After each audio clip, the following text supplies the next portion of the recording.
C'est l'amour de Dieu pour toi.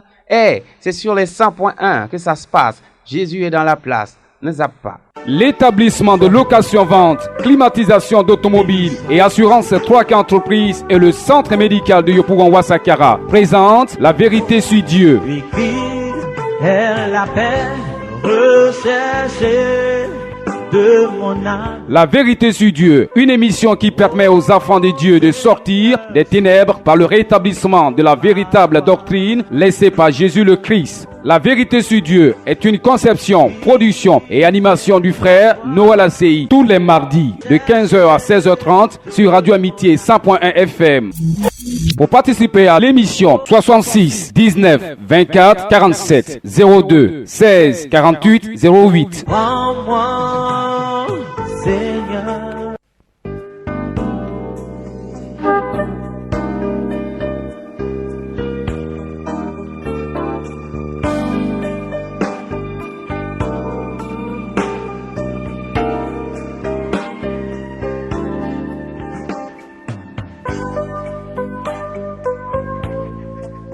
Alléluia. Il a reçu le nom au-dessus de tout nom. Fléchis-nous et adore. Il a reçu le nom au-dessus de tout nom. Il a reçu le nom au-dessus de tout nom. Et tout genou fléchira lorsqu'on parlera de l'agneau. Et tout genou fléchira lorsqu'on parlera de l'agneau. Oh, il a reçu le nom. Oui, il a reçu le nom au-dessus de tout nom, comme nous le disons, et c'est ce qui est écrit. Lui, c'est Jésus-Christ, le Dieu véritable, le Dieu qui s'est fait chair et qui est venu nous parler directement, afin que nous connaissions la véritable doctrine qui nous laisse, lui qui est le chemin, la vérité et la vie. Lui aussi qui nous a promis le glorieux Saint-Esprit qui nous conduira dans toute la vérité, et c'est poussé par ce Saint-Esprit-là, l'unique et réelle vérité, que l'apôtre Paul a pu écrire en 1 Corinthiens 3, 10 à 11 que je lis. Selon la grâce de Dieu qui m'a été donnée, j'ai posé le fondement comme un sage architecte, et un autre bâtit là-dessus. Mais que chacun prenne garde à la manière dont il bâtit dessus, car personne ne peut poser un autre fondement que celui qui a été posé, savoir Christ. Et nous pensons, comme l'indiquent les Saintes Écritures, que ce fondement, c'est celui qu'a laissé les apôtres et les prophètes que nous devons suivre. Cette émission La Vérité sur Dieu est venue pour rétablir les choses, parce qu'au milieu de cette multitude de doctrines, où se trouve la vérité? Elle se trouve rien que dans les Saintes Écritures. C'est ce que nous allons découvrir avec un invité, pas n'importe quel invité, vous le découvrirez tantôt. Pendant ce qui s'installe véritablement, et pour permettre à nos auditeurs de louer et d'adorer Dieu avec nous, nous allons ensemble glorifier encore ce Dieu à travers cette chanson générique.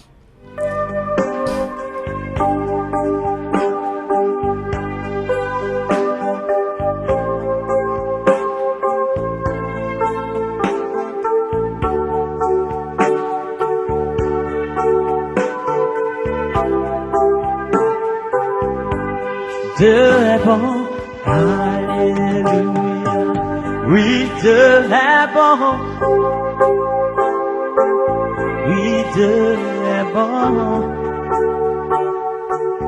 Mon Dieu est bon. Oh, Dieu est bon, alléluia. Mon Dieu est bon. Oh, Dieu est bon. Oh, mon Dieu est bon. Il m'a sauvé. C'est lui qui m'a racheté. Oui, ce Dieu-là, il est bon. Nous étions perdus. Il nous ramène sur le chemin en venant lui-même et nous indiquant le chemin. Il nous a rachetés, il nous a ressuscités et nous exauce en tout temps et en tout lieu. Je voudrais, avant de continuer, saluer M. Hervé Coré, M. Niamien, M. Kwame Gustave, Zogo Adolphe et autres qui sont de fidèles auditeurs de cette émission, La Vérité sur Dieu. Un salut particulier également à M. Béli Sylvain, au chef Cyprien à la gendarmerie. Ils sont tous des Yopougon, des grands fidèles auditeurs de cette émission. Nous n'avons pas cité tout le monde.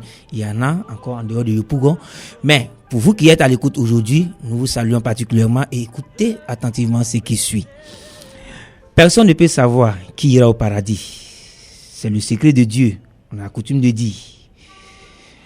Mais le mot paradis, on pense que sur terre, personne ne peut dire qui Dieu envoie au paradis. Toutefois, il est dit, l'homme qui prétend savoir que Dieu appellera à la vie éternelle est un menteur. Personne ne sait qui Dieu appellera à la vie éternelle. On a coutume de le dire, je disais d'entrée. Pourtant, la Bible emploie certains termes sur lesquels s'appuient certaines doctrines pour dire comment l'homme obtient le salut. Je peux citer un passage biblique en Éphésiens 1. Éphésiens chapitre 1, versets 4 à 5. Dans ce passage, un mot particulièrement nous est à retenir. Et ce mot majeur, c'est la prédestination. Ce concept logique semble dire que Dieu aurait choisi d'avance et secrètement ceux qui sont nés graciés, c'est-à-dire sauvés gratuitement. Sur plusieurs confessions religieuses qui se disent chrétiennes, surtout les catholiques, cette croyance est généralement rejetée. Alors la prédestination est un mot employé par la Bible. D'autres l'acceptent, d'autres la rejettent. Mais que nous dit véritablement les Saintes Écritures? Nous allons le savoir tout à l'heure avec cette émission La Vérité sur Dieu.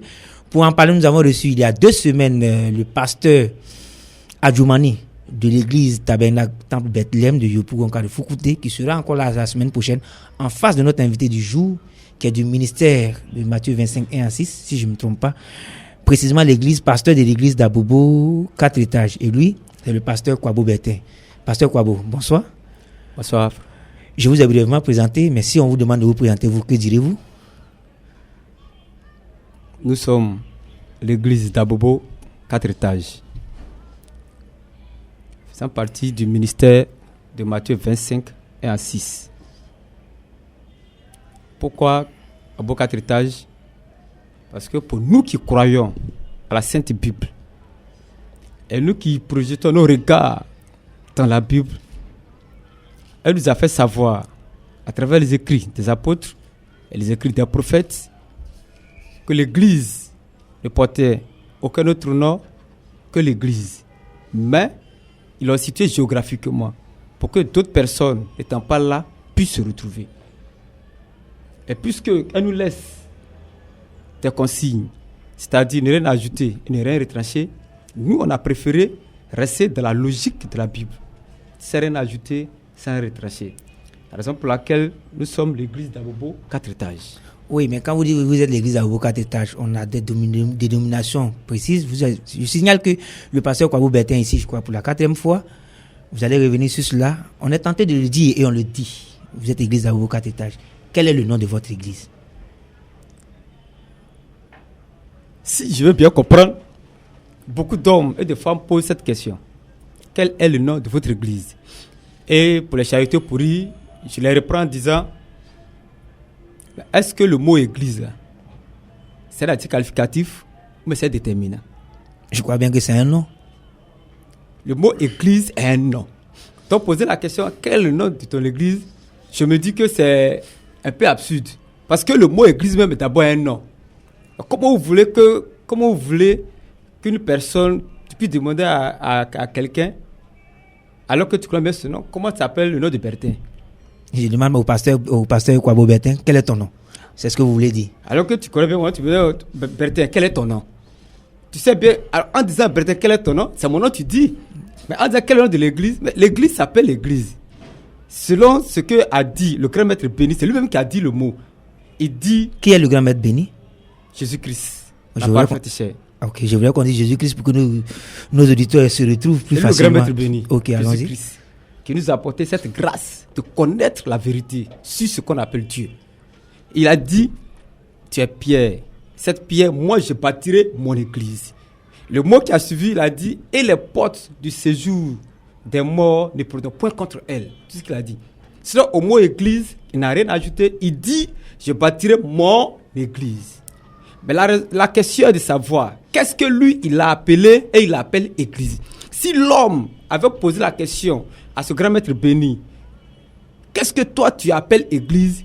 Il lui aurait répondu et l'homme allait comprendre. On n'a pas cherché à poser la question. On a préféré prendre le mot du dictionnaire église et on s'est fondé dessus pour créer ce que nous on appelle église. Oui, mais le dictionnaire nous donne la définition d'un mot que nous employons en français. Qu'est-ce que vous avez contre le dictionnaire? Je dirais contre le dictionnaire, mais j'ai compris à travers la Bible que le mot employé, c'est un mot, mais le dictionnaire a sa définition et la Bible a elle sa définition. Et quelle définition la Bible donne-t-elle du mot église? Rapidement. Selon les Écritures, quand on prend 1 Corinthiens 3, 16 à 17, Hébreux 3, 6. Vous avez dit 1 Corinthiens 3, 16 à 17. Et Hébreux 3, 6. Dieu, même, 1 Corinthiens 6, 16, Dieu nous démontre par là que lui, il appelle église le corps humain. Et c'est dans ce corps humain que lui, Dieu, il vient s'installer. D'où c'est lui qui va à l'église, dans le corps humain. Parce que lui, il a fait le corps humain pour que le corps humain soit lui, Dieu, son église. C'est ce que la Bible appelle l'église. D'où, automatiquement, quand l'homme dit « je vais à l'église », c'est mal comprendre. Selon la Sainte Bible, c'est mal comprendre. Et quand même quelqu'un dit « j'ai créé l'église, j'ai fondé l'église », c'est mal comprendre. Parce que l'église, en réalité, selon Matthieu 16, 18, l'église, les portes du Seigneur de l'amour ne prennent pas contre elle. C'est-à-dire que l'église elle-même là, elle ne mourra jamais. Si elle ne meurt pas automatiquement, la seule chose qui ne meurt pas, c'est Dieu, parce qu'il est éternel. D'où l'église devient automatiquement éternelle. bien sûr. Elle est éternelle. Mais comment se fait que ce qui est éternel, qui n'a ni commencement ni fin, peut être fondé par un être humain qui est limité mortel? C'est absurde.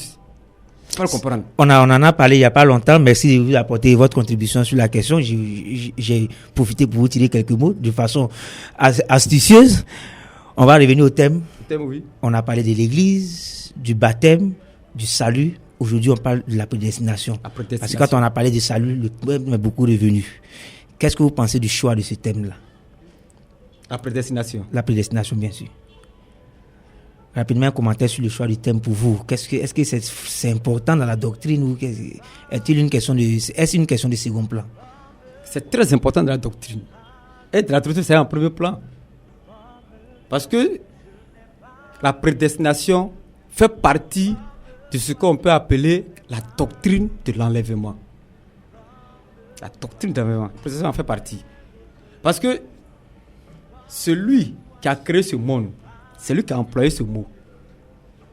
Comme tu as lu sur le texte, Éphésiens 1, 3, 4, Dieu nous a élus en Jésus-Christ. Avant la fin du monde. Et il nous a prédestinés. Oui, on va commencer en reprenant ce passage tout à l'heure. On va entrer dans la définition réelle, selon la Bible, comme vous l'avez dit, de ce concept-là. Mais pour l'instant, on va adorer Dieu à travers une chanson que nous donne le prophète Kakou Sévérin, que vous avez certainement connu, et Koné Fontali. Et le titre, c'est « Je veux faire son œuvre ». Juste après, vous donnerez votre commentaire sur cette question-là. Sur le titre de la chanson, je vous l'ai dit. Je fais ça. Ok.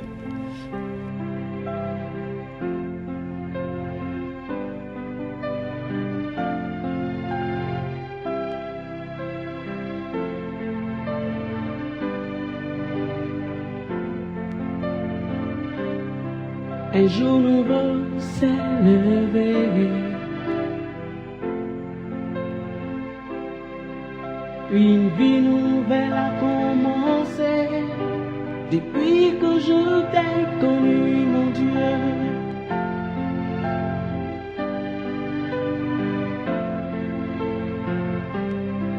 Un soleil nouveau s'est levé,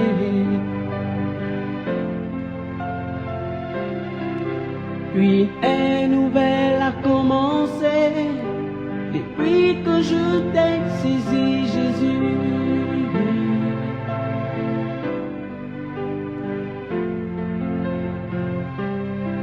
Et ton esprit est sur moi.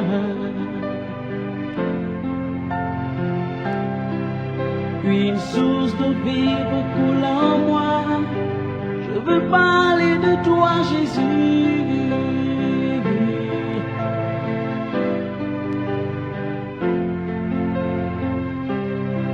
Et ton esprit est sur moi.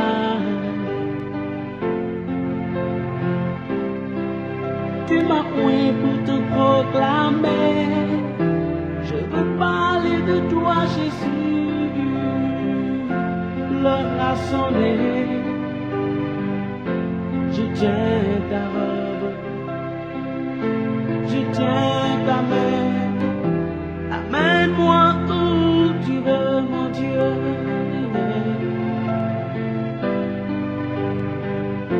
Je tiens ta robe, t'as fait de moi ton prisonnier. Amène-moi où tu veux, Jésus. Je veux faire ton œuvre. Je veux faire ton œuvre, Jésus.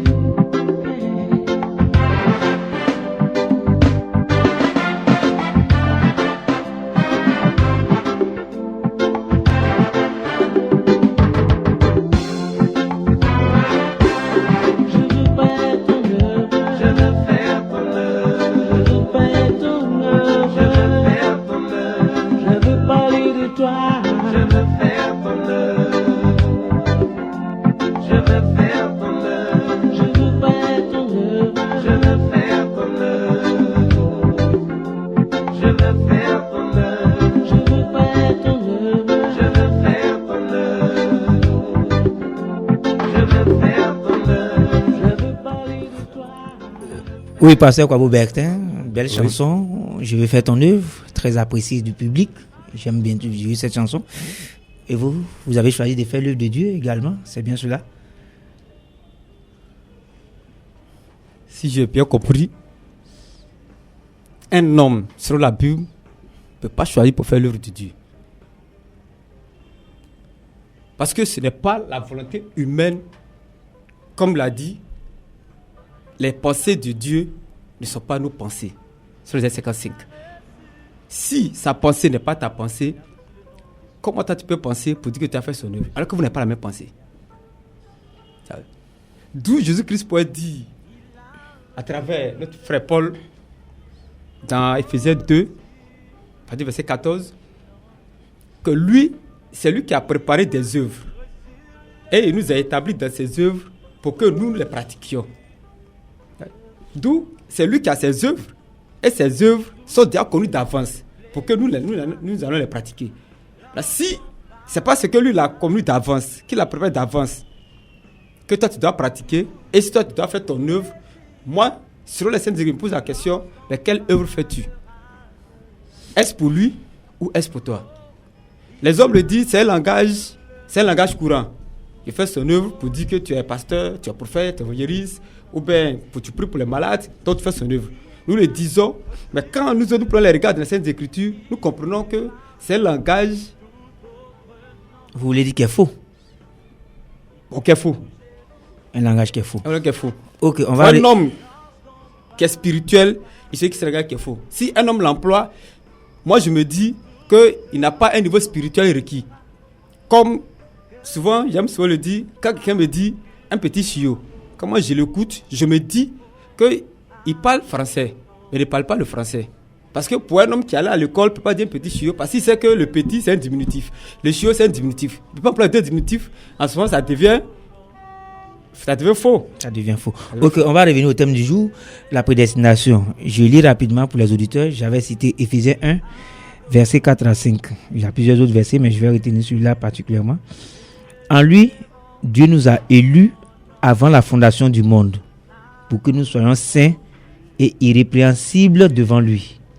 Nous ayant prédestinés dans son amour à être ses enfants d'adoption par Jésus-Christ, selon le bon plaisir de sa volonté. Nous ayant prédestinés dans son amour à être ses enfants d'adoption. Alors, le mot prédestination, il est bien clair ici. Selon la Bible, comme vous aimez le dire. Selon la Bible, oui. Selon la Bible, qu'est-ce que la prédestination? Selon la Bible, la prédestination, c'est le choix de Dieu. Ça, c'est le choix de Dieu. Prédestiner, c'est connaître d'avance ce que Dieu a connu d'avance. Il les a prédestinés sur la terre. Peut-être on n'a pas assez le temps. Allons-y, vous avez le temps d'expliquer. C'est pour expliquer aux auditeurs, à ceux qui nous écoutent. Allons-y, vous êtes là pour ça. Qui plongent leur regard dans les Saintes Écritures. J'aimerais qu'ils m'écoutent à travers la Bible. Et qu'ils sachent que ce que je dis, je veux que de la Bible. Je n'aimerais rien inventer, je n'aimerais rien ajouter.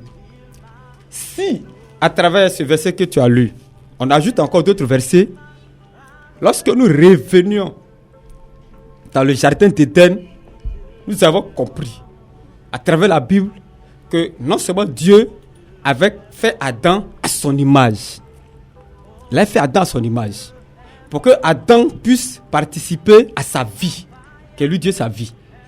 D'où il avait déjà connu Adam d'avance pour participer à sa vie. Tu comprends? Mais quand nous remarquons bien, nous avons compris que Adam n'était pas le seul sur la terre, mais il y avait le serpent ancien qui était là. Le serpent ancien qui était là lui aussi. Mais des deux, Dieu avait fait un choix qui était Adam, pour que Adam puisse porter lui Dieu sa parole, et que ce que Dieu connaisse, Adam puisse le connaître. Mais le serpent était là, et le serpent ne connaissait pas sa pensée qu'Adam connaissait. C'est la raison pour laquelle il revient encore pour nous dire que comme il avait fait un choix entre Adam et Satan, il revient encore dans le même verset de Romains 9, verset 10, pour dire que lui Dieu encore, avant que les enfants ne naissent, dans le ventre de Rebecca, il y avait un jumeau. Jacob et Ésaü. Et Ésaü, bien sûr. Mais de ces deux hommes, il dit déjà à Rebecca qui est partie consulter que des deux là, j'ai choisi un et j'ai haï un.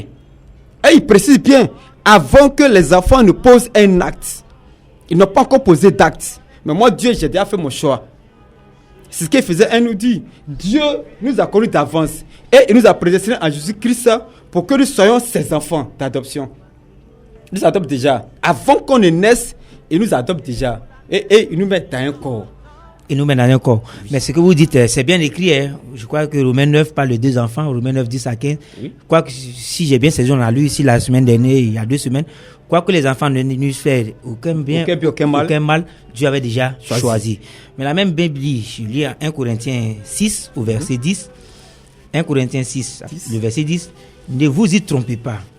Ni les impudiques, ni les idolâtres, ni les adultères, ni les efféminés, ni les infâmes, ni les voleurs, ni les cupides, ni les ivrognes, ni les outrageux, ni les ravisseurs n'hériteront le royaume de Dieu. Dieu a cité toutes ces choses-là. Tout homme qui pratique ces choses-là n'héritera pas du royaume de Dieu. Alors quand on dit que Dieu a choisi d'avance, alors qu'il nous demande de vivre correctement, il a même donné la loi depuis l'Ancien Testament. Je suis tenté de dire quel est le rôle de la loi et quel est le rôle fondamental que Dieu attribue au commandement qu'il donne à l'homme. Si la loi était encore importante à notre jour, de nos jours aujourd'hui, la grâce n'aurait plus de valeur. Parce qu'il est dit que la grâce est venue et la grâce est supérieure à la loi. Pourquoi? Parce que la loi a été donnée pour que nous restions sur la terre. C'est ce que nous devons comprendre. La loi, elle a été donnée pour que l'homme puisse avoir le bien matériel, être à l'aise sur la terre. Mais la grâce nous démontre que tu peux être un homme correct selon la loi et puis ne pas hériter du royaume des cieux. La raison en est que si ce que tu as lu est la pensée réelle de Dieu, que l'homme qui pratique ces choses ne puisse pas aller au paradis, sur la croix, Jésus-Christ n'allait pas gracier le brigand. Le brigand à la croix. Le brigand à la croix l'a gracié. De deux, la femme adultère. Parce que la loi est claire. Une femme qui commet adultère doit être mise à mort. Mais Jésus-Christ l'a gracié. Il a été clair, la dame. Il dit, je ne te condamne pas, moi non plus. Si un pense qu'il n'a pas encore commis une faute, qu'il la lapide. Mais les gens sont rentrés en eux-mêmes. Ils ont compris que si tu ne fais pas, tu ne poses pas un acte, dans tout cas, un autre acte que tu poses. Mais Jésus-Christ, voici des gens qui ont commis des fautes selon la loi, qui étaient passibles de mort. Mais lui les a graciés. Il a donné la vie. Est-ce que tu comprends? Je vous suis bien. Je te suis bien. Quand nous suivons encore et que nous revenons à l'Ancien Testament, nous comprenons que dans l'Ancien Testament, Dieu a dit même à Osée, qui est son prophète, d'aller prendre une femme prostituée. Alors que la prostituée est condamnée par Dieu, aucun prostitué n'ira au paradis. Aucune prostituée. Mais comment se fait-il que Dieu puisse dire à Osée, qui est lui Dieu son prophète, d'aller marier une femme prostituée, alors qu'il est conscient qu'étant prostituée, elle va à l'enfer? Et pourquoi Dieu lui dit de la prendre? Est-ce une abomination que son prophète doit commettre à cette femme? D'où, aujourd'hui, on se pose la question, mais quel serait le sort de ce prophète? Si commettre ces fautes nous enlève sur le chemin du paradis, alors nous posons la question, quel est le rôle de 1 Corinthiens 5 et à 5? Parce qu'il est écrit dans 2 Timothée. Qu'est-ce qu'il y a écrit dans 1 Corinthiens 5, 1 à 5? Dans 1 Corinthiens 1 à 5, voyez ce que Paul dit. Il s'étonne que dans l'église de Corinthe, il y a un homme qui vit avec la femme de son frère, de son père, pardon. L'homme vit avec la femme de son père. D'où, on se rend compte que ce n'est pas sa maman, mais c'est la femme à son papa. Son père a mis tous les moyens pour la tout. Et lui, il a pris la femme, il vit avec elle. Et les autres qui vivent avec elle. Il dit, moi, Paul, pour ma part, j'ai déjà parlé, que cet homme soit livré à Satan et que son esprit soit sauvé au jour du Seigneur. Donc, on se rend compte tout de suite. En revenant encore dans la Genèse, et comme la Bible dit dans 1 Jean 5, l'homme est en 3 entités. Il y a le corps, il y a l'esprit et puis il y a l'âme. D'où, posons-nous la question, qu'est-ce que Dieu sauve? Est-ce le corps que Dieu sauve? Est-ce l'âme que Dieu sauve? Est-ce l'esprit que Dieu sauve? Vous êtes bien placé pour nous répondre. C'est vous l'homme de Dieu. Aidez-nous à comprendre les Écritures, puisque Dieu vous a établi. Je crois que c'est écrit, le passage, si je l'ai bien mémorisé, Jean 3, 34, celui que Dieu a envoyé dit les paroles de Dieu. C'est bien cela? Oui. Dites-nous donc les paroles de Dieu. Quand nous revenons dans Jean 16, verset 12-14, il dit, quand le Saint-Esprit, que le Consolateur viendra, et qui sera en vous, vous direz ce que j'ai dit. Vous prenez des choses qui sont en moi et vous les direz. Ce que j'ai dit, c'est ce que vous direz. Donc, c'est encore que quand quelqu'un, automatiquement, a le Saint-Esprit, il doit dire ce que Jésus-Christ a dit. Qu'est-ce que Jésus a dit concernant l'être humain? Il dit, c'est lui Jésus qui est venu avec le sang, l'eau et l'esprit à rendu témoignage. Pour dire que l'homme est composé de corps, âme et esprit. L'âme a sa pensée, l'esprit a sa pensée et le corps a sa pensée. Dieu dit, l'homme est un menteur. C'est Romains 3:4. Oui, selon Romains 3:4, tout homme est menteur. Tout homme est menteur. Sur Matthieu 16, à partir du verset 23, l'homme a la pensée de Satan. Et tu comprends? Je vous l'homme suis, est je menteur te suis très bien. parce que l'homme a la pensée de Satan. On y revient dans Jean 8:44 pour dire que Satan est menteur et le père du mensonge. D'où, si l'homme a la pensée de Satan et que l'homme est menteur, d'où automatiquement l'homme a la pensée de Satan. C'est ça Dieu pourrait dire dans Ésaïe 55 que les pensées de Dieu ne sont pas les pensées de l'homme. Parce que l'homme a la pensée de Satan. Alors, si l'homme a la pensée de Satan, qu'est-ce qu'il faut faire? Qu'est-ce que l'homme doit faire pour prétendre dire la vérité? Je voudrais qu'on revienne, avant que vous continuiez, je voudrais qu'on revienne sur un détail. Oui. On a parlé beaucoup parlé de la loi. Dans nos lieux d'adoration, en majorité, on nous dit qu'il faut suivre la loi, surtout les 10 commandements pour être sauvé. Mais là, vous semblez nous dire le contraire, ou vous ai-je mal compris? Vous avez bien compris? Parce que selon Galates 3, 10, 11, voici ce que l'apôtre Paul dit. Tout homme qui est encore sous la loi et qui obéit encore à la loi est frappé par la malédiction. Parce qu'il a été dit par Moïse que celui qui veut pratiquer la loi pratique toute la loi entière. Or, la loi ne se résume pas aux 10 commandements. La Bible nous fait comprendre qu'il y a 600 lois plus 10 commandements. Tout il y a 610 lois. Est-ce que ceux qui prétendent obéir à la loi peuvent connaître les 600 lois pour pouvoir les respecter scrupuleusement? Vous avez parlé de Galates 3, 10 à 11. Je peux lire rapidement? Il faut lire. Car tous ceux qui s'attachent aux œuvres de la loi sont sous la malédiction. Oui. Car il est écrit, maudit est quiconque n'observe pas tout ce qui est écrit dans le livre de la loi et ne les met pas en pratique. Et que nul ne soit justifié devant Dieu par la loi. Cela est évident, puisqu'il est dit, le juste vivra par la foi. La foi. D'où la foi est supérieure à la loi. Le juste vivra par la foi. Qu'est-ce que la foi dit? La foi n'ignore pas la loi. La foi ne rejette pas la loi. Mais la foi dit que selon la loi, tu peux être correct. Tu peux ne pas voler. Tu peux ne pas être brigand. Tu peux ne pas être voleur. Tu peux ne pas être outrageur. Tu peux être correct selon la loi. Et puis ne pas aller au paradis. Parce que la grâce... Y a-t-il des exemples bibliques précis? Oui, exemple biblique. On peut avoir 2 exemples? On prend par exemple Acte 10. Allons-y. Acte 10. Que dit Acte 10? Acte 10, Dieu c'est Dieu. Il a dit à Corneille, Corneille, on n'a rien à te reprocher. Tu es un homme pieux. Quand quelqu'un est pieux, on n'a rien à lui reprocher. Corneille, tu es un homme pieux. On n'a rien à te reprocher. Tout ce que Allah demande, tu le fais. Mais moi, Dieu, j'ai une inquiétude. Comme j'ai dit que pour que l'homme soit sauvé, nous sommes au temps de la grâce, il faut croiser la grâce. D'où Dieu dit à Corneille dans un songe, je vais envoyer des gens à Joppé pour croiser un certain Simon qu'on appelle Pierre. Il a les paroles de la vie. Il faut l'écouter, croire en lui et puis tu as la vie. Mais pourquoi Dieu ne saute-t-il pas Corneille sur la base de la loi qu'il a? Et il lui dit de croiser quelqu'un qu'on appelle Pierre et que ce Pierre a les paroles de la vie. S'il écoute Pierre et qu'il entend Pierre, il serait sauvé. Jésus-Christ, en partant, il nous dit, selon Jean 6,40, la volonté de mon Père, c'est que quiconque voit le Fils et croit en lui ait la vie éternelle. Il n'a pas dit la volonté de mon Père, c'est que quiconque observe toute la loi, il dit c'est de voir le Fils. D'où on doit se poser la question, mais qu'est-ce que le Fils et qui est le Fils qu'on doit voir afin de croire en lui pour être sauvé? Parce que pour être sauvé au paradis, ce n'est pas de croire en la loi, c'est de voir le Fils et de croire en lui. Oui, voir le Fils et croire en lui, je crois qu'on travaille un peu là-dessus. On ne va pas se précipiter, on ne va pas en parler aujourd'hui. Okay. Bien sûr que c'est fondamental, mais on va pour rester dans le cadre du sujet du jour. Vous avez également dit que Dieu a envoyé, et c'est écrit, Osée 1, Dieu a envoyé Osée, le prophète, prendre une femme prostituée. Alors, je sais aussi que Dieu condamne la prostitution. Oui. Comme vous le dites si bien, Dieu a son langage et l'homme a son langage. Oui. C'est vrai qu'on se tutoie, mais quand je dis vous, je vais dire vous, ministère de Matthieu 25, 1-6. On se comprend. On se comprend. Ok. Alors, vous êtes semblé très proche de la Bible et ce que vous dites, ça s'appuie sur la Bible. Puisque Dieu a son langage et nous avons notre langage, plutôt avoir la pensée réelle de Dieu quand il parle de prostitution.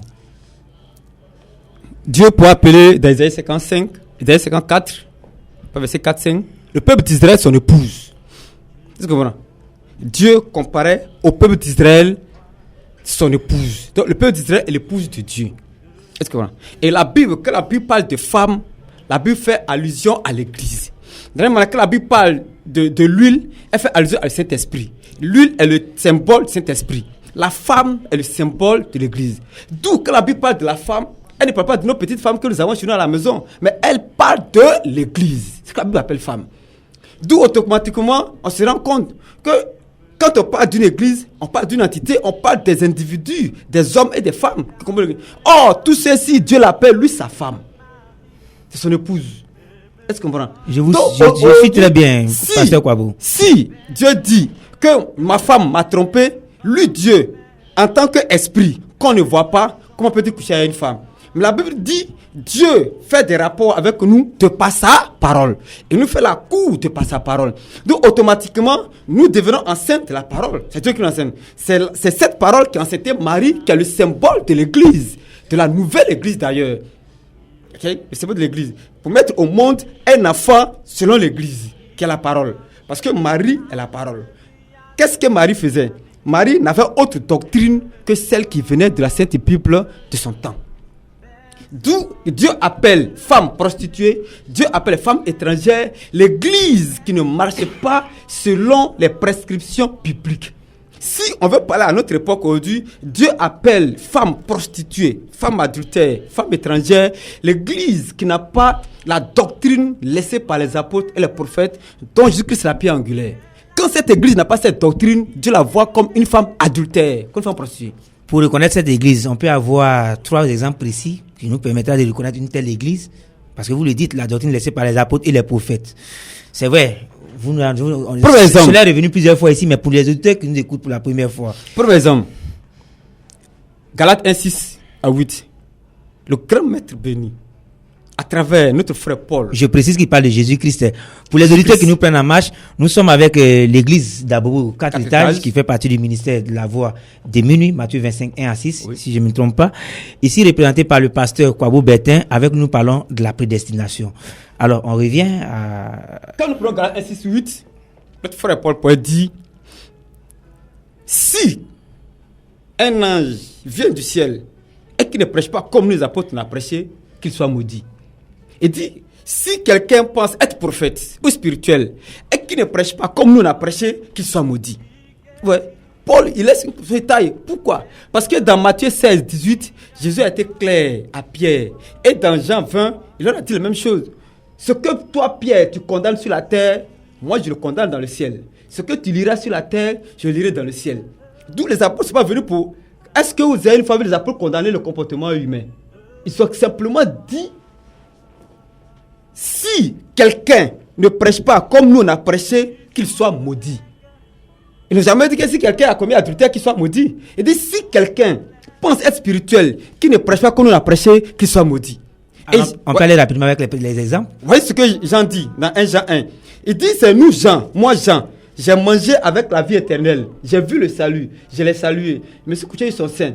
Et voici ce que le salut a dit. Si vous, qui êtes à la fin des temps, vous voulez être en communion avec Jésus-Christ, soyez en communion avec nous les apôtres. Car votre communion passe par notre communion. Si quelqu'un n'est pas en communion avec nous, il n'a ni le Père, ni le Fils.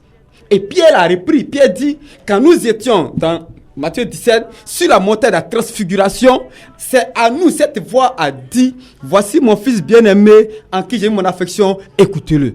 D'où si quelqu'un n'écoute pas les apôtres à travers leur prédication, si quelqu'un n'est pas leur imitateur, comme ils ont dit, soyez nos imitateurs. Paul le dit. Je crois dans 1 Corinthiens 11 au verset 1. 1 Corinthiens 11, oui. Soyez nos imitateurs, comme nous le sommes de Dieu.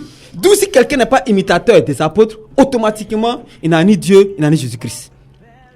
Je voulais qu'on donne les exemples rapidement. Si on donne l'exemple, si nous prenons par exemple Matthieu 16, 18, Jésus a été clair. Tu es Pierre, c'est Pierre, bâtirai mon église. Il n'a pas donné de nom à l'église. Le nom qui est resté à l'église, c'est église. Et il va plus loin pour dire dans Matthieu 5, 37, que ton oui soit oui, que ton non soit non. Ce qu'on ajoute vient du diable. Dans Proverbe 30, verset 6, n'ajouterez aux Écritures de telle sorte que tu ne sois trouvé menteur. Proverbe 30, verset 6. Vous dites, okay. Dans Deutéronome 4, 2, dans Apocalypse 22, 18 à 20, n'ajoutez rien, ne retranchez rien, de telle sorte que vous ne soyez frappés par les fléaux décrits dans ce livre, ou que Dieu retranche votre part du livre de vie. Vous voyez? D'où automatiquement, il nous ramène dans le livre de Jean 8, 44 pour dire que c'est Satan qui est menteur. Et puis il dit bien, il est menteur dès le commencement. Lorsque nous revenons dans le livre de Genèse, on se rend compte que quel a été le mensonge de Satan. Dieu a été clair avec Adam. Si vous mangez le fruit, vous allez mourir. Satan vient et dit, si vous mangez le fruit, vous n'allez pas mourir.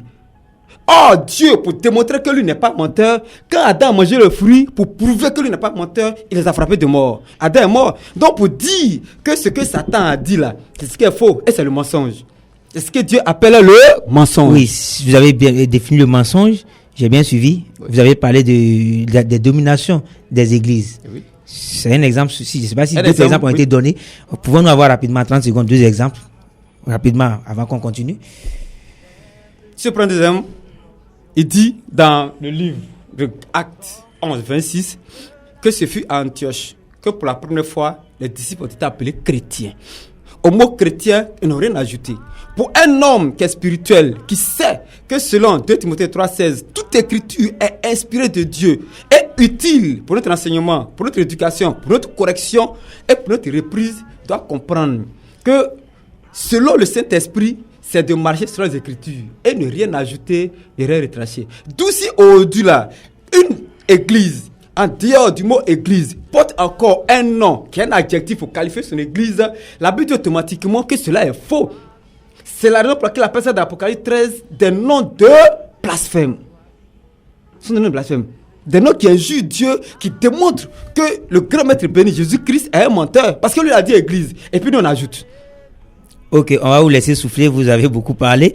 Vous laissez souffler en continuant d'adorer. Et cette fois-ci, nous sommes avec Anomira qui nous chante « Écris mon nom ». Seigneur, écris mon nom, c'est bien le titre. Seigneur, écris mon nom. Écris mon nom. Seigneur, écris mon nom. Prends ta plume, mon nom. Écris mon nom dans les cieux. Prends ta plume, mon nom, écris mon nom dans les cieux.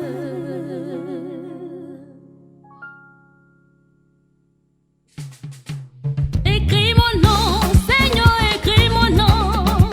Écris mon nom, Seigneur, écris mon nom. Prends ta plume, mon nom. Écris mon nom dans les cieux. Prends ta plume, mon nom. Écris mon nom dans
Éternel, oh combien est précieuse ta bonté, car auprès de toi est la source de la vie.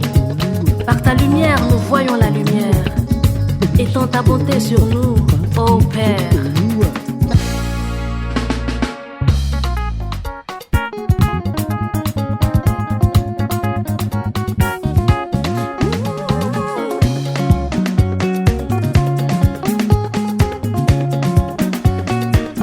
Je rappelle aux auditeurs que vous êtes sur les 100.1 FM et c'est Radio Amitié. L'émission, c'est La Vérité sur Dieu. C'est désormais tous les mardis de 15h à 16h30 avec votre serviteur Noël ACI qui tente d'apporter sa contribution à l'œuvre de Dieu, comme on le dit, en invitant ceux qui ne peuvent nous envoyer la vérité biblique, d'où l'appellation de cette émission, La Vérité sur Dieu.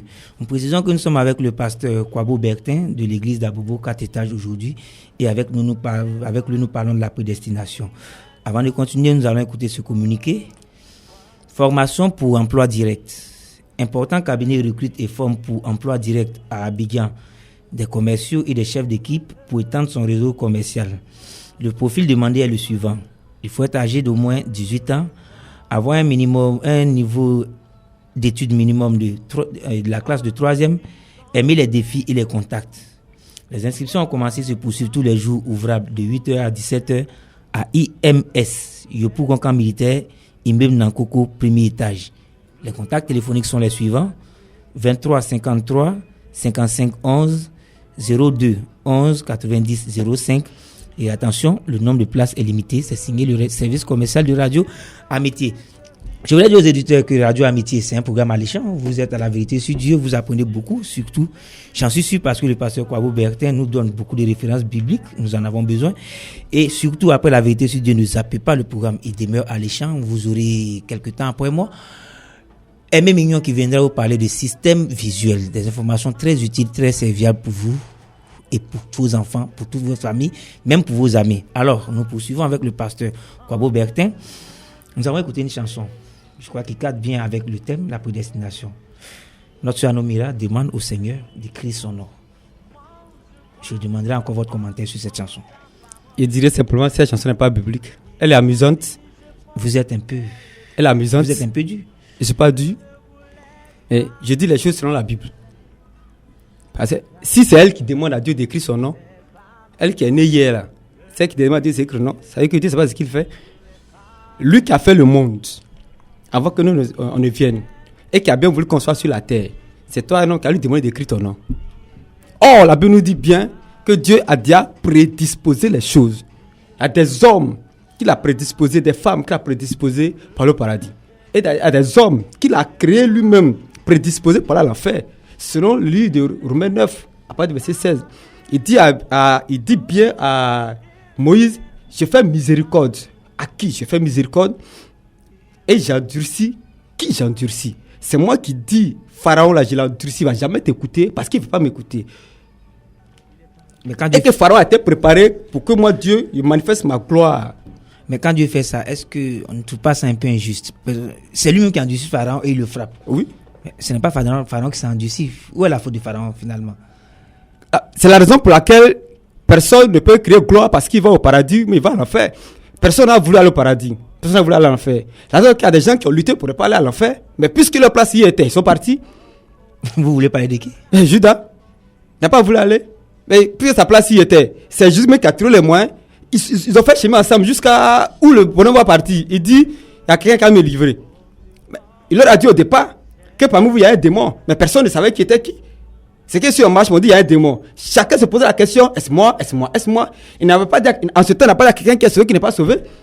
Et il vient encore, il a dit, celui-là qui remettait le pied trapé, c'est celui-là. Mais on se pose encore la question, qui est-ce? Il dit, la personne met sa main dans le même plat que moi. Alors que nous, tout ce monde, il y a toi. D'où automatiquement, on est consterné, on est crispé, on a peur. On ne sait pas qui est qui. On se pose tellement la question, mais qui sera pas sauvé? Et il fait le pain trempé et donne à Judas. Et la Bible dit que c'est quand il a donné à Judas que Satan s'est manifesté en lui. Mais Jésus-Christ étant la parole, étant le Dieu véritable qui est venu sur la terre dans le corps de Jésus, il savait qui était qui. D'où il leur avait déjà dit auparavant qu'il y a un démon. Il leur montre maintenant qui est le démon. Jésus n'a pas volé. C'est lui-même qui lui a dit, puisque Jésus n'est pas né pour le paradis, il a créé les conditions pour que Jésus n'ait pas été en enfer. Il a créé. Paul, qui était le meilleur élève de Gamaliel, il était sur un faux chemin, mais lui il a créé les conditions pour dire à Paul qu'il était sur un faux chemin, de ce que Paul puisse dire. J'ai regardé la formation biblique, j'ai regardé la formation théologique comme de la boue. Alors que là-bas, il y a un gain, il y a de l'argent, il y a l'honneur, mais je regarde comme la boue, rien que pour Jésus-Christ, et accepter de persécuter. Et Jésus a dit, laissez Paul, laissez Saul, là, laissez-le. Il a dit à Ananias, laisse-le, je l'ai prédestiné pour qu'il puisse souffrir pour moi. Et Paul a été clair. Paul dit, oui, je sais ce qui m'attend, mais quand même j'y vais. Est-ce que tu comprends? Donc, pas parce qu'il voulait, mais il a été clair dans Galates 1. Il dit, quand il a plu à celui qui m'a mis à part dès la fin du monde, dans le sein de ma mère, de révéler en moi le Christ Jésus, je n'ai consulté ni la chair, ni le sang. Tu comprends? Tout homme, comme on le dit, cherche Dieu pour aller au paradis. Mais tant que ce Dieu ne t'a pas croisé pour te montrer le véritable chemin que lui il est, tu ne pourras jamais le connaître parce que la pensée de l'homme est loin de la pensée de Dieu. Vos dernières phrases m'interpellent. Vous dites tout homme qui cherche Dieu ne peut pas trouver Dieu. Vous avez bien saisi? Oui. Mais on nous dit toujours de chercher Dieu et nous le cherchons. Mais c'est pour ça que vous ne le trouvez pas. Parce qu'il a été clair dans Romains 3, verset 9. Personne ne cherche Dieu. Tout le monde est perverti. Tous les hommes sont égarés. Nul va son chemin. Parce que personne ne peut connaître le chemin de Dieu tant que Dieu ne s'est pas révélé à lui. C'est pas possible. Parce qu'il dit vos voies ne sont pas mes voies. V-O-I-E-S, voie qui veut dire chemin. Or, dans Matthieu 7, 13, 14, Jésus-Christ dit il y a deux chemins. Il y a le chemin qui est large, il y a le chemin qui est resserré. Et il dit dans Jean 14 que lui, il est le chemin, il est la vérité, il est la vie. D'où l'autre chemin, qui est le chemin. Et il dit l'homme est perverti, l'homme est égaré. L'homme n'est pas sur la voie de Dieu. Mais s'il n'est pas sur la voie de Dieu, la voie de Dieu amène au paradis. Mais s'il n'est pas sur la voie de Dieu, est-ce qu'il va en ce moment? Ok, je voulais revenir puisqu'on a parlé de la loi. On reste collé au thème. Je vais lire, c'est bien écrit. Vous citez la Bible. La Bible, oui. J'ai un peu lu. Grâce à vous et à tous ceux qui sont passés ici. En temps, je salue le pasteur Doua Kwame de l'église Bethléem d'Adiamé ici, qui nous est avec tous ses fidèles qui nous écoutent tous les mardis. Vous le connaissez certainement. Je le salue. Vous le saluez. Alors, Matthieu 5 à partir du verset 17. Dans la version Louis II que j'ai ici, c'est marqué comme titre l'accomplissement de la loi et des prophètes. Ne croyez pas que je sois venu pour abolir la loi ou les prophètes. Je suis venu non pour abolir, mais pour accomplir. Oui. Car, je vous le dis en vérité, tant que le ciel et la terre ne passeront point, il ne disparaîtra pas de la loi un seul iota ou un seul trait de lettre, jusqu'à ce que tout soit arrivé. Oui. Je suis d'accord avec vous. Donc la loi est encore valable, n'est-ce pas? Alors, poser la question. Est-ce que la Bible se contredit-elle? Je pense pas que la Bible puisse se contredire. La Bible, elle ne se contredit pas. Mais, quelle Bible ne se contredit pas? La Bible révélée ne se contredit pas. Mais la Bible littéraire se contredit. Elle fait parler. Rapidement, la différence entre la Bible révélée et la Bible littéraire. Parce que c'est écrit, la lettre tue, mais l'esprit vivifie. La lettre tue. La Bible littéraire, elle donne la mort. Mais la Bible révélée donne la vie. Et la Bible littéraire, elle se bat beaucoup. Elle se contredit. C'est parce qu'elle se contredit qu'aujourd'hui, chacun se lève et dit, j'ai mon église. Il fait mon église, c'est la contradiction. Sinon, selon 1 Corinthiens 1, tous ceux qui sont appelés chrétiens doivent avoir le même langage, doivent avoir la même vision, doivent avoir la même pensée, doivent avoir la même doctrine, doivent avoir tout en commun. D'où automatiquement, elle nous dit encore que quand Paul de Saul a été converti, elle est devenue Paul. Quand il s'est baptisé et qu'Ananias a parlé, l'Esprit l'a mené en Asie mineure. Or, il n'a pas connu Pierre et les autres. Mais ce que Pierre et les autres prêchaient à Jérusalem, Paul lui le prêchait en Asie mineure. Or, ils ne se connaissaient pas. C'est 14 ans plus tard, ils se sont vus. Mais quel était ce Dieu qui était en Paul et en Pierre, qui les amenait à dire les mêmes choses, malgré qu'ils ne se connaissaient pas? Maintenant, quel est le Dieu qui est en vous? Et puis, vous ne dites pas la même chose. Quand vous parlez de Paul, c'est vrai, on s'est poussé par le Saint-Esprit que Paul a écrit. Mais on est tenté de dire que Paul est orgueilleux quand il tape la poitrine, comme vous l'avez dit dans Galates 1, pour dire si quelqu'un ne prêche pas comme lui, Paul et les autres, qu'il soit maudit. Et j'ai l'impression que vous avez cet orgueil-là aussi. Est-ce que c'est bon pour un chrétien d'être orgueilleux? Il est clair, si tu veux être orgueilleux, sois orgueilleux dans le Seigneur. En dehors du Seigneur, je n'ai pas d'orgueil, je suis un homme simple. Mais j'ai donné un jour une prédication à un pasteur. Il dit, Un jour, j'étais là, puis le thème est venu dans ma tête. L'école de Dieu. Vous voyez? C'est tellement important, l'école de Dieu. Quand Dieu prend quelqu'un, le choisit, et que Dieu, il veut lui enseigner, il s'investit tellement en cette personne que la personne devient Dieu sur la terre des hommes. Un homme qui n'a pas le Saint-Esprit ne peut pas comprendre ce passage. C'est pas possible. Parce qu'il a dit à Moïse, tu ne sais pas parler, je m'investis en toi. Toi, Moïse, tu es Dieu, Aaron est prophète. D'où, automatiquement, Moïse était le Dieu de la terre de son époque. Adam était le Dieu de la terre de son époque. Jésus-Christ était le Dieu de la terre de son époque. Quand c'est parti, Paul, comme c'est le même Dieu qui s'est investi en lui, il était le Dieu de la terre de son époque. Soit quand il parle, il dit, c'est pas Dieu qui a dit, c'est moi Paul qui dit. Ça mélange les hommes parce qu'ils n'ont pas le Saint-Esprit. Si c'est la parole de Paul qui est écrite dans la Bible, et si Paul est un être humain comme nous, alors un menteur, Dieu se serait trompé. Et que devons-nous comprendre? Nous devons comprendre par là que Paul parlait à une certaine dimension, une certaine hauteur que les hommes mal affermis et ignorants ne peuvent jamais comprendre. Ils ne peuvent pas. Et qui appelez-vous les hommes mal affermis et ignorants? Nous sommes à la vérité sur Dieu. Selon le livre de 2 Pierre 3, 15, 16. Notre frère bien-aimé Pierre pourrait dire, les hommes ignorants et mal affermis tordent le sens des Écritures pour leur propre ruine. Or, selon Corinthiens 2, 7 à 14, la Bible dit qu'il y a deux qualités d'hommes sur la terre. Il y a les hommes que la Bible appelle les hommes animaux, d'où elle démontre carrément que ces hommes n'ont pas le Saint-Esprit, et il y a les hommes qu'elle appelle les hommes spirituels.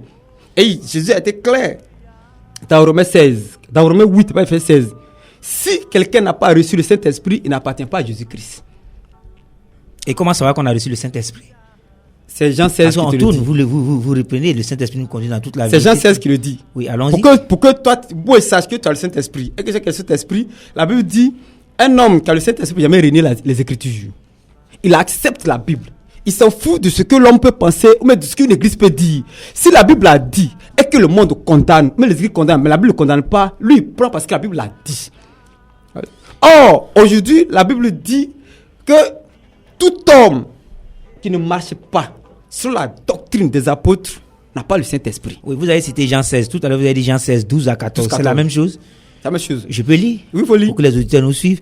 Et je rappelle aux auditeurs qu'à la seconde partie de cette émission, quand nous leur dirons, ils pourront appeler au 23 45 39 66 pour leurs questions.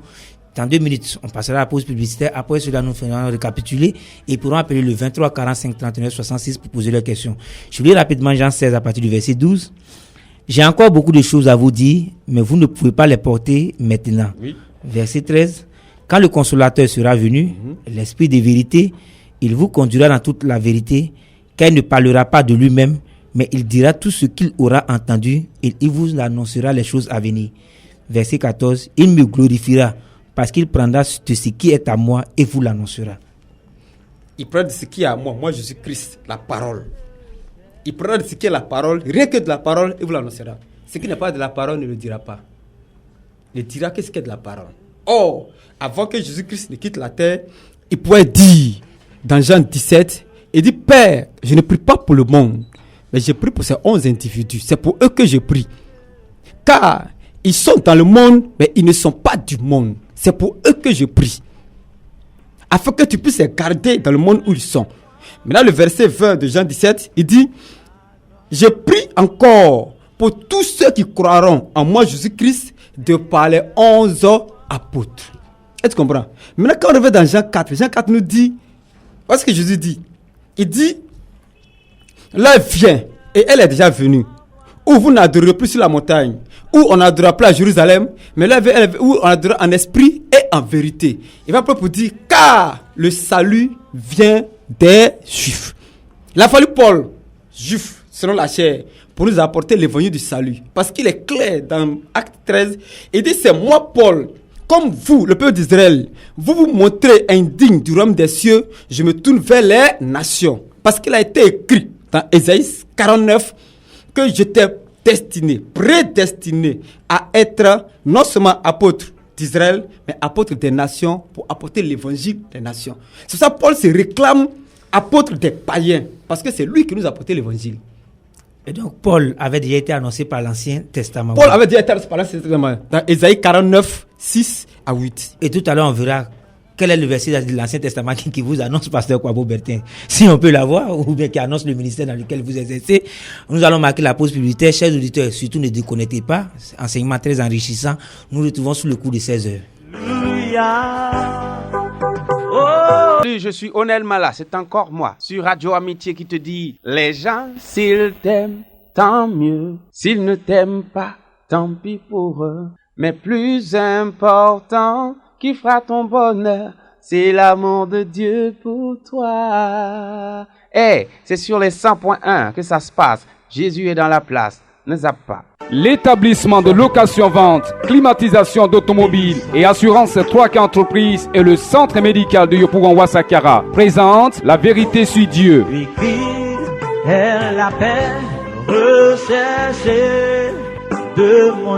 La Vérité sur Dieu, une émission qui permet aux enfants de Dieu de sortir des ténèbres par le rétablissement de la véritable doctrine laissée par Jésus le Christ. La Vérité sur Dieu est une conception, production et animation du frère Noël Asseyi tous les mardis de 15h à 16h30 sur Radio Amitié 100.1 FM.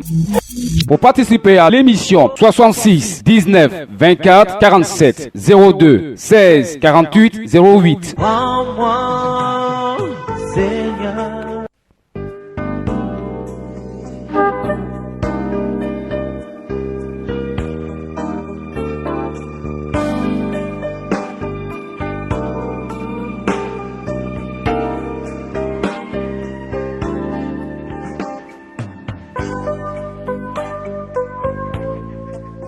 Alléluia. Il a reçu le nom au-dessus de tout nom. Fléchissez-nous et adorez. Il a reçu le nom au-dessus. Oui, Jésus-Christ a reçu le nom au-dessus de tout nom. Tu es le Dieu merveilleux, le Dieu de miséricorde, le Dieu qui a cherché et trouvé ceux qui étaient perdus. Je pense que je vais faire partie de ceux. J'espère, vous êtes très pointilleux, c'est que vous avez corrigé mon langage. Je vais faire partie de ceux qui ont été trouvés par Jésus-Christ dignes d'être appelés fils de Dieu. Nous sommes à cette émission La Vérité sur Dieu. Je rappelle que nous sommes avec le pasteur Kwabo Bertin de l'église d'Abobo, sous 4 étages, pardon. Oui. Vous avez organisé une veillée il n'y a pas longtemps, c'est bien cela? Ouais, le 10. Le 10. Et comment ça s'est passé? C'est très bien. Très bien passé. Très bien passé. Il y a eu des retombées, des baptisés après? Oui. Là, au moins 4 baptisés le dimanche qui a suivi. Et puisque vous faites partie du ministère de Matthieu 25 à 6, quelle est votre prochaine veille ou bien votre prochaine manifestation à Bobo, à vue? La prochaine veille, le 10, le 8. Le 8 octobre. Le 8 octobre. Allez veiller, toujours à la plaque 1, terminus taxi, les grâces. Voilà, on tient encore la veille là-bas, à la même place. Pour tous ceux qui sont à Bobo, qui écoutent, hors d'Abobo, mais qui aimeraient venir pour encore nous entendre, ils sont les bienvenus. Et un de vos collaborateurs m'a également dit que vous avez une veille le 1er octobre à Gonzagueville. Oui. Vous êtes également représenté à Gonzagueville. À Gonzague, oui. À Gonzague, on a des frères là-bas. Nous sommes à Gonzague. Encore, il y a une veille le 29 ici à Yopougon. Nous sommes à Daloa. Nous sommes à Boisseau. Nous sommes à Yamoussoukro, à Divo, à Gagnoua, à San Pedro. Ouais, on est un peu partout. En 5 ans? En 5 ans seulement, oui. Et qu'est-ce qui fait partie de l'évangile, votre évangile que vous prêchez aussi rapidement? Parce qu'on m'a même dit que ça a été dit par vos frères sur ce plateau que vous êtes même hors du pays. Oui, nous sommes hors du pays. Nous sommes au Ghana, au Togo, Bénin, en Italie, à Londres, un peu partout. Et qu'est-ce qui fait partie rapidement le message que vous prêchez? C'est la vérité que nous disons. Nous sommes conscients qu'il y a des hommes et des femmes qui aiment la vérité. Quand tu ouvres les yeux sur la vérité, sur la Bible, il est content. Et puisque nous aimons dire la vérité, rien que la vérité selon les Saintes Écritures, il y a des hommes qui aiment. Et ils embrassent cette vérité. Pour dire, ça fait longtemps que j'ai cherché, c'est maintenant ici. Je suis content. Je rappelle que nous allons avec lui de la prédestination. Qu'est-ce que la prédestination? Il nous a dit que c'est le choix de Dieu. C'est ce que Dieu a connu d'avance. Et on s'appuie sur Éphésiens 1, 4 à 5. C'est bien cela. Oui. Ensuite, quel est le rôle de la loi? Dieu a donné la loi pour que l'homme soit condamné sur la terre, c'est cela. Oui. Mais Dieu ne sauve pas le corps, mais il sauve l'esprit. Oui. Si j'ai bien compris, l'esprit qui n'est rien d'autre qu'une partie de Dieu lui-même. Oui. Alors, Dieu a connu des gens d'avance, comme vous l'avez dit, selon Romains 3, à partir du verset 9. Également, il cité l'exemple d'Adam et bien d'autres. Et alors, le rôle de Dieu, c'est de donner sa parole à ceux qu'il a connus d'avance. Je vous ai bien résumé? Oui. C'est bien cela.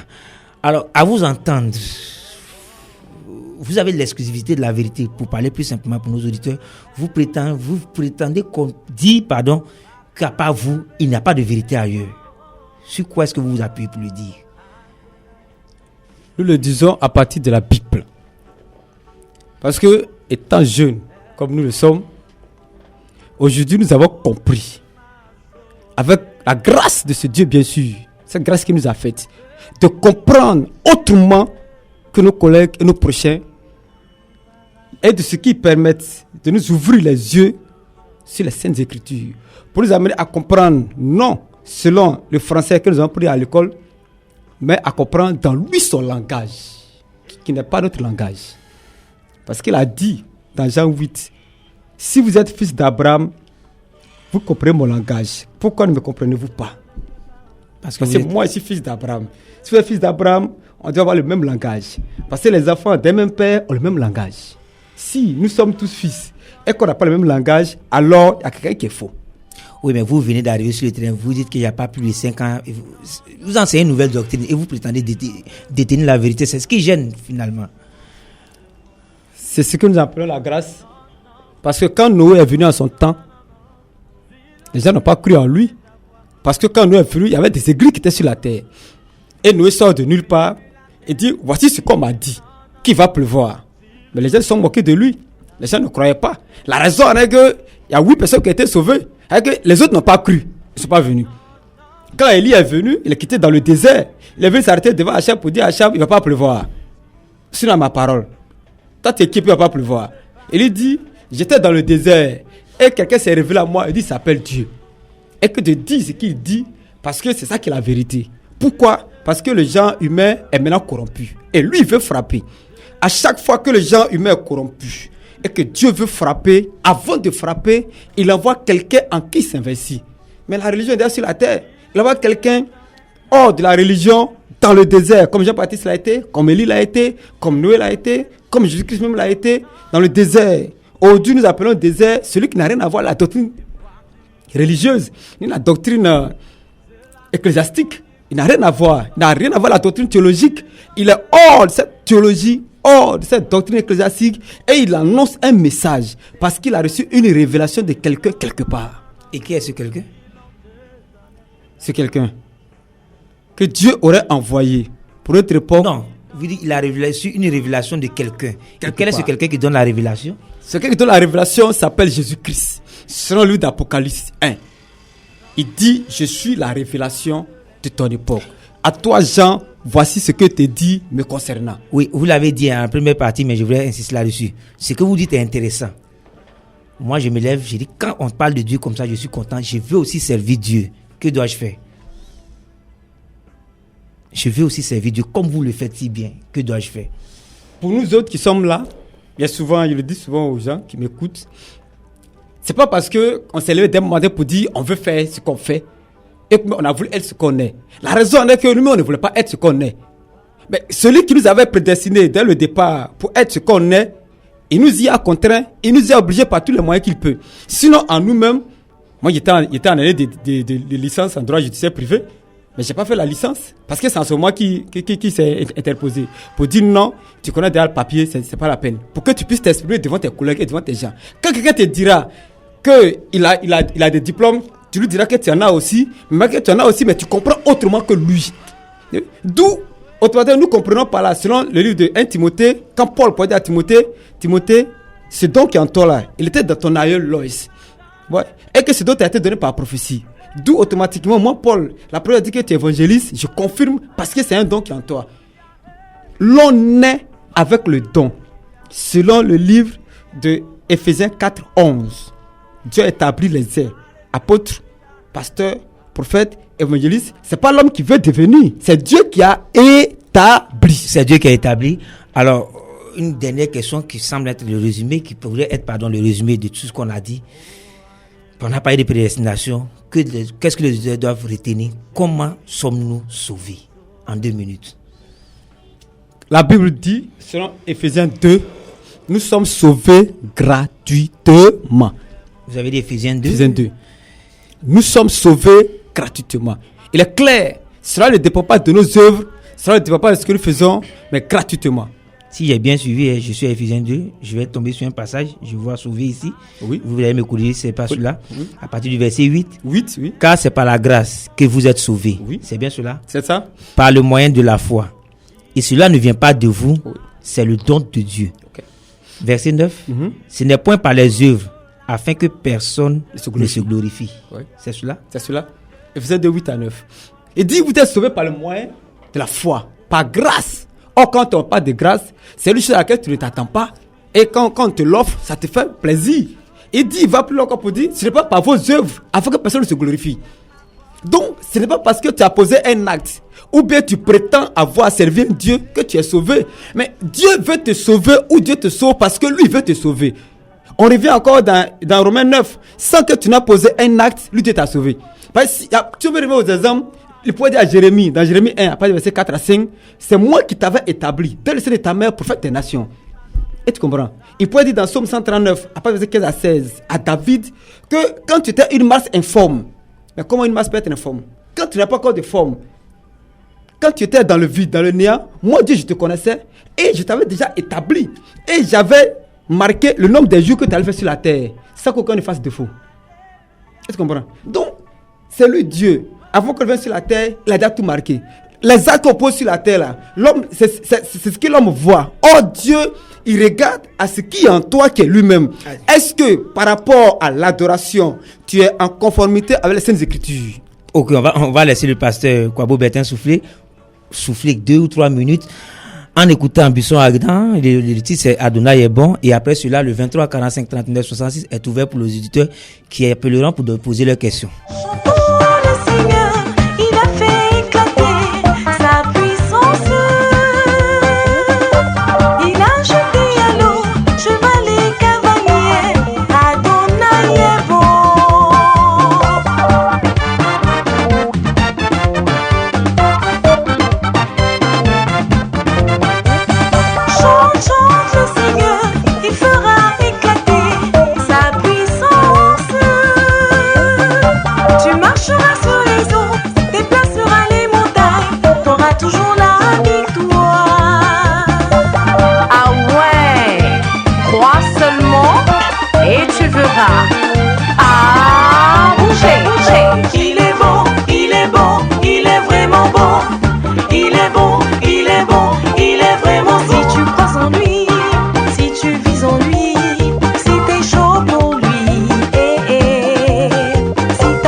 Alors, on revient au pasteur Kwabo Bertin. On a lu Éphésiens 2, 8 à 9. Nous sommes sauvés gratuitement. gratuitement. Pas par nos œuvres. Non. Je suis tenté de demander. Oui. Je peux vivre n'importe comment. Je rappelle aux auditeurs que le 23 45 39 66 est ouvert pour éviter d'appeler sur mes numéros personnels, mes téléphones portables. Appelez le téléphone de l'antenne, le téléphone officiel de la radio. 23 45 39 66. Alors, je disais que je suis tenté de dire, je peux vivre n'importe comment, comme on le dit, sauvagement, et je suis sauvé. Dois-je comprendre votre prédication ainsi? Quand on dit que nous sommes sauvés gratuitement, il faut que l'on comprenne. Le Saint-Esprit qui est en toi, pas parce que tu as posé les œuvres, les actes, que tu es sauvé, mais quand on revient encore dans Matthieu 22, vous allez voir que quand on va en profondeur, Jésus a été clair. Allez-y me prendre les estropiés, les boiteux, les paralytiques, les gens de mauvaise vie, et puis qui viennent à ma fête. Mais il y a un détail que l'on a oublié. Avant de rentrer dans la chambre des noces, pour faire la fête, il faut que tout le monde portait un même habit. D'où les estropiés sont devenus corrects, les paralytiques sont devenus corrects, les hommes mauvais sont devenus corrects. Ça dit quoi? Jésus-Christ qui a dit dans Jean 6, venez à moi tel que vous êtes, et ne mettez pas dehors celui qui vient à moi, il prendra lui-même soin de chacun de nous. Si il est en toi et qu'il vient et qu'il t'a saisi et qu'il sait que tu es son fils, lui, le comportement que tu as là, c'est lui qui va l'améliorer. Parce que Paul a été clair. Moi, Paul, j'ai sémé. Apollos a arrosé. Mais c'est Dieu qui fait croître. Si tu es né mauvais, donc quand Paul te prêcher la parole de Dieu, tu restes dans ta nature de mauvais. La raison est qu'aujourd'hui, on a fait plusieurs constats. Et les médias ont fait des constats. La plupart des hommes qui sont mauvais, ou bien la plupart des divorces sont des religieux. La plupart des divorces, sur 10 divorces à la justice, il y a au moins 8 ou 7 qui sont religieux. Et il y a 2 ou 3 qui sont ce qu'on appelle païens. Mais comment se fait-il que ceux à qui on annonce la parole de Dieu, comment se fait-il que le Dieu dit, c'est que le Dieu il a uni, il ne peut pas encore séparer, et puis un pasteur bénit un mariage, et puis dans quelques jours encore, les mêmes hommes se retrouvent à la justice à couteau tiré. On se pose la question. Oui, mais justement, vous êtes carrément le contraire de ce qu'on a l'habitude d'entendre. Nous, on nous dit changer de comportement avant de venir à Dieu. Vous semblez dire venez à Dieu tel que vous êtes et Dieu prendra le soin de vous changer. Est-ce que c'est ce que je dois comprendre par ce que vous dites? Parce que vous venez de dire. C'est ce que dit la Bible.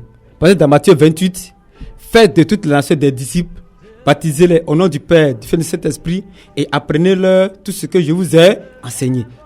Alors que tu évangélises, quelqu'un a cru à ce que tu as prêché, tu le baptises. Tu prends pas ton temps pour lui demander, il a mangé quoi hier, il a fait quoi hier, quelle est sa vie. La Bible dit, il se confesse, lui et Dieu, et puis tu le baptises. Et Dieu prend soin de lui plus tard. Le mauvais comportement, c'est lui qui va le tailler. Mais si toi, en tant qu'homme, selon Matthieu 7, tu as la paille dans ton œil, comment se fait que tu peux dire à ton frère d'enlever la poutre? C'est quel homme sur la terre qui peut dire qu'il est correct pour dire à quelqu'un d'être correct? Il n'y a pas un homme correct sur la terre.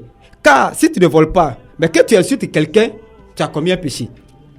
Donc, automatiquement, il n'y a pas un homme correct pour dire à quelqu'un que parce qu'il fait ça, il n'est pas correct.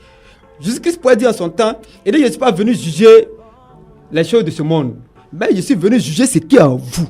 Qu'est-ce qui est en l'homme? La parole. Oui, justement. Pasteur, quelque chose qu'on a l'habitude de faire, il y a le confessionnat, selon certaines pratiques dites religieuses, où on avoue ses fautes devant quelqu'un et la personne dit, je vous ai pardonné, va mon fils, je t'ai pardonné. Et il y a un autre groupe qui fait quoi? La cure d'âme, où quelqu'un vient et raconte toute sa vie, tout ce qu'il a fait, qui lui semble mauvais depuis qu'il est né. Quelle est l'appréciation de la Bible sur ces 2 questions? Moi, ça me fait simplement le confessionnat et je crois, disons, je ne sais pas si on dirait la cure d'âme, ou bien, bon, prenons cela ainsi. Disons cela comme ça. Ça me fait rire. Parce que quand Jésus a trouvé l'homme qui était couché pendant 38 ans malade, il lui a posé la question, qu'est-ce que tu veux? Il dit, j'ai la personne péché dans l'eau, il va te guérir. Il dit, lève-toi, tes péchés sont pardonnés. Même dans Jean 5, il a dit, tes péchés sont pardonnés. Mais la personne ne lui a pas dit, qu'est-ce qu'il a fait? Qu'est-ce qu'elle a fait comme péché? Même à la femme samaritaine, elle ne lui a pas dit ce qu'il a fait. C'est lui qui lui a dit, tu as eu 5 maris, le 6e n'est pas ton mari. Mais vas-y, quelqu'un. Mais tout ceci là, il le dit, tout est pardonné. Et tu comprends? Aujourd'hui, les hommes ont initié une doctrine qui n'est pas la sainte doctrine. qui n'a rien à voir avec la doctrine de la Sainte Bible. Rien à voir. Dans Acte 2, 3000 personnes ont été baptisées un seul coup. Posons la question. Quel temps les 11 apôtres ont pris pour pouvoir demander à chacun de se confesser, de faire sa cure d'âme avant qu'on le baptise? On dit le même jour, 3000 âmes, même jour. Est-ce que les gens peuvent comprendre ces petites choses dans la Bible, qui sont très grandes devant Dieu, de telle sorte que ce soit cure d'âme, mais le confessionnat, ça n'a aucune place dans la Bible. Voici ce que dit la Bible dans Jacques 5,14. Si quelqu'un, chrétien, est malade, qu'il appelle les anciens, et que les anciens prient pour lui, et que ce frère qui est malade puisse confesser ses péchés devant les anciens, pour qu'on prie pour lui, pour qu'il soit guéri. Les anciens prient, ils ne se confessent pas pour que les anciens l'amènent au paradis, mais ils se confessent parce qu'il a péché et il est malade. Donc ils se confessent pour être guéri. Est-ce qu'on comprend? Mais ceux qui se confessent, ils ont quelle maladie? Et justement, également, il y a le thème. Dans ce que j'ai dit, il y a un thème. Des hommes disent à leurs frères, va, tes péchés te sont pardonnés. Est-ce que cela est correct? Oui et non à la fois. Parce que Jésus-Christ pourrait dire, tes péchés te sont pardonnés. Mais quel genre de péchés qui te sont pardonnés? Ceux qui le disent, est-ce qu'ils ont la dimension des péchés qui sont pardonnés? Eux, je dis oui et non, parce que eux, c'est que eux, ils appellent péché. C'est pas ça que Jésus-Christ appelait péché. Est-ce que tu comprends? Eux, ils appellent péché le comportement humain. Mais quand Jésus-Christ parle de péché, Jésus-Christ veut parler de la doctrine qui est en toi, qui est fausse, et de ce que tu as reconnu, la vraie doctrine. Alors, toute cette doctrine qui n'a rien à voir avec la Sainte Bible, tous ces péchés sont pardonnés. La doctrine que tu avais qui n'a rien à voir avec la Sainte Écriture, aujourd'hui, tu reconnais la vraie doctrine. Donc, tu t'es pardonné. Or, eux, en parlant des péchés pardonnés, ils parlent du comportement parce que hier, tu as commis adultère, hier, tu as volé, d'où tu voles et tu viens te dire pardon. Ah, mon père, j'ai volé, tes péchés sont pardonnés. Mais si quelqu'un a volé, qu'il reconnaît qu'il a volé, dis-lui ouvertement de ne plus le voler. Parce qu'il ne faut pas le voler, puis il va te dire non, je te pardonne tes péchés de voleur. Quelqu'un commet adultère, il va te dire qu'il a commis adultère, c'est qu'il est conscient. Et tu dis, je te pardonne adultère. C'est faux. C'est faux. Quelqu'un qui commet adultère, qui est conscient qu'il a commis adultère, et c'est là pour venir dire, ah, il a commis adultère. Demain, quand il va arriver, il dit, il a commis adultère. Attention. Du fait qu'il soit conscient de l'acte qu'il pose, fais attention. Paul parle dans le livre des choses, Romains 7, ce que je ne veux pas faire, c'est ce que je fais. Et ce que je veux faire, je ne le fais pas. D'où il y a des hommes qui n'ont pas voulu poser un acte. Quand ils posent acte, leur conscience leur demande compte. Ils regrettent tellement qu'ils savent se confesser pour dire à Dieu, sincèrement, je ne voulais pas le faire, je l'ai fait, ça me fait très mal. Mais ce n'est pas un jeu. Le dit, ce n'est pas un jeu. Il ne va plus jamais le refaire. Mais des hommes qui hier, ils savent commettre adultère, ils viennent demander pardon. Soit le père me dit tes péchés sont pardonnés. Il revient encore, le même revient encore demain. Si sont pardonnés, mais ça devient un jeu. Je voulais dire aux auditeurs que c'est pas grave, il tente de nous joindre, le téléphone nous a fait défaut. C'est pas bien grave. Nous aurons encore la semaine prochaine, le mardi prochain, ici, le pasteur Kwabo Bertin de l'église d'Abobo Soujefia. 4 étages. De Abobo, pardon, 4 étages. Qu'est-ce que j'ai vécu à la Soujefia, donc j'aime dire Abobo Soujefia. C'était mon ancien quartier. Il sera avec le pasteur Adjoumani de l'église Tabernacle Temple Bethléem de Yopougon Carrefour Kouté. Ce sont les deux personnes dans ce mois-ci qui nous ont parlé de la prédestination. Nous ferons avec eux une émission récapitulative. Pour terminer, pasteur Kwabo Bertin, votre mot de fin et votre contact téléphonique. Je suis au 06 47 47 02. 06 47 47 02. Je dis merci à Radio Amitié et je le réitère. Il demande à la Radio Amitié qu'elle n'arrive pas à Bobo. Donc beaucoup d'hommes n'arrivent pas à l'écouter à Bobo. Ils veulent bien l'écouter, ils n'arrivent pas à l'écouter. Donc elle se penche dessus pour qu'à Bobo on puisse l'écouter. Et longue vie à cette radio pour ce qu'elle fait et que ce Dieu véritable, ton nom Jésus-Christ, puisse encore bénir non seulement l'émission, mais la radio qui a accepté que cette émission soit diffusée. Vraiment, merci pour les bénédictions. Pour les problèmes de retransmission, ce sont des problèmes techniques. Nos techniciens sont penchés là-dessus. Très bientôt, vous nous aurez. Dieu, nous vous le promettons, par la grâce de Dieu. Et pour vous dire au revoir, nous allons écouter une dernière plage musicale. Cette fois-ci, c'est de Élisée. Un jour s'est levé. Et le jour de la vérité sur Dieu.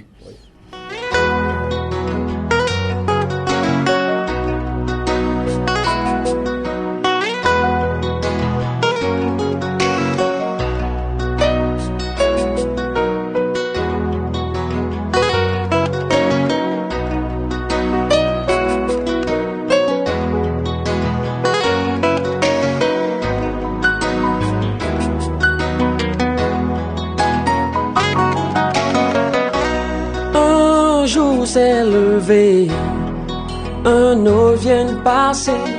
Je veux tout oublier, ranger le passé. Un jour s'est levé, un autre vient de passer.